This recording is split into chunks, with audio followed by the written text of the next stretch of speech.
Praise the lord. యేసుక్రీస్తు నామమున అందరికీ శుభములు. ఎలా ఉన్నారు ప్రియమైన సహోదర సహోదరీమణులారా? దేవుని కృపవల్ల మీరు అందరూ బాగానే ఉన్నారని నమ్ముతున్నాను. సరి, ఈరోజు మనం దేవుని వాక్యము చూద్దాం. రండి. ఈరోజు వాక్యం రోమా 10:9. యేసు ప్రభువని నీ నోటితో ఒప్పుకుని దేవుడు మృతులలో నుండి ఆయనను లేపెనని నీ హృదయమందు విశ్వసించిన ఎడల నీవు రక్షింపబడుదువు. ప్రియులారా, ఈ వాక్యం క్రైస్తవ జీవితంలోని అత్యంత ముఖ్యమైన సత్యాన్ని చెబుతోంది. ఏమని అంటే, రక్షణ అనేది డబ్బుతో కొనలేము, మనం చేసే మంచి పనులతో సంపాదించలేము, మన బలంతో పొందలేము. మరి మనం ఎలా పొందుకోగలమంటే, కేవలం యేసుక్రీస్తును విశ్వసించడం ద్వారా మాత్రమే రక్షణ లభిస్తుంది. ప్రియులారా, చాలామంది ఇలా అనుకుంటారు. ఏమని అంటే, నేను చాలా పాపాలు చేశాను, దేవుడు నన్ను అంగీకరిస్తాడా, నా జీవితం మారుతుందా అని ఫీలవుతూ ఉంటారు.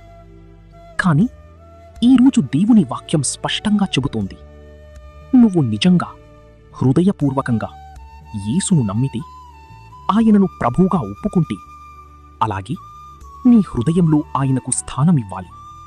అప్పుడు నీవు రక్షింపబడుతావు. ప్రియులారా, నోటితో ఒప్పుకోవడమంటే యేసుక్రీస్తు నా ప్రభువా అని ధైర్యంగా చెప్పడం. అది నీ యొక్క ఉద్యోగ స్థానములో అయినా సరే, ఏ స్థానమైనా సరే, నీ కుటుంబంలో అయినా సరే, నువ్వు ధైర్యంగా యేసుక్రీస్తు నా ప్రభువా అని నువ్వు చెప్పగలగాలి. అలాగే హృదయమందు విశ్వసించడమంటే కేవలం మాటల్లో కాదు, నిజంగా పూర్ణ హృదయంతో, పూర్ణ ఆత్మతో నమ్మడం.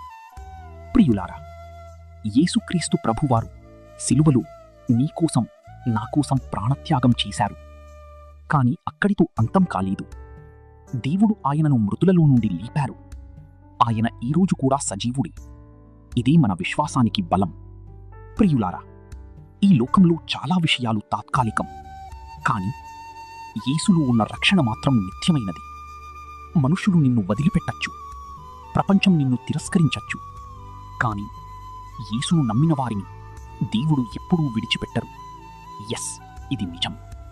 ప్రియులారా, ఒక్కసారి ఆలోచించండి. నేను నిజంగా యేసును నా ప్రభువుగా అంగీకరించానా, లేక కేవలం పేరు కోసమేనా? సరే, ఈరోజు మనం ఒక నిర్ణయం తీసుకుందాం. నేను యేసుక్రీస్తును నా ప్రభువుగా ఒప్పుకుంటాను. నా హృదయమంతా ఆయనను విశ్వసిస్తాను. ఆయనలో ఉన్న రక్షణను గట్టిగా పట్టుకుంటాను. ప్రియులారా, యేసును నమ్మినవాడు నశించడు. ఆయనలోనే నిజమైన రక్షణ ఉంది. ఇదే సువార్త, ఇదే నిత్యజీవానికి మార్గం. ప్రభువైన యేసుక్రీస్తు వారి కృప నీకును, మీ కుటుంబాలకును నిత్యము తోడయ్యుండి ఆశీర్వదించునుగాక. ఆమేన్.